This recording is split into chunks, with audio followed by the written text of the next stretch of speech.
একটি কথা মনে রাখ, আর একটি কবর যদি ভাঙা হয়, আর একটি মসজিদ যদি ভাঙা হয়, তাহলে তোর দাঁতের পাটি থাকবে না। গোরস্থানগুলোকে বুলডোজার দিয়ে ভেঙে দিচ্ছে, মসজিদগুলোকে বুলডোজার দিয়ে ভেঙে দিচ্ছে, মুসলমানদেরকে নামাজ পড়তে দিচ্ছে না।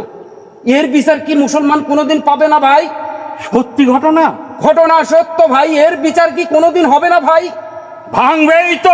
মোদির বিরুদ্ধে অস্ত্র নিয়ে রুখে দাঁড়ানোর মতো সারা বিশ্বে এমন কি কোনো মুসলমান নেই?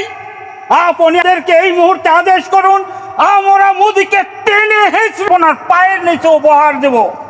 মোদির এত বড় সাহস, আমাদের মসজিদ ভাঙে, আমাদের কবরস্থান বুলডোজার দিয়ে পুড়িয়ে দেয়, এত বড় সাহস কে দিয়েছে তোকে?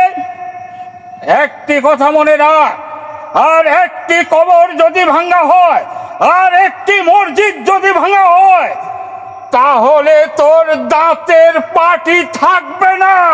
ঠিক ঠিক ঠিক। কথাটা মনে রাখে যেন আমরা মুসলিম। আমাদেরকে জ্বালাবি না, জ্বলে যাবি।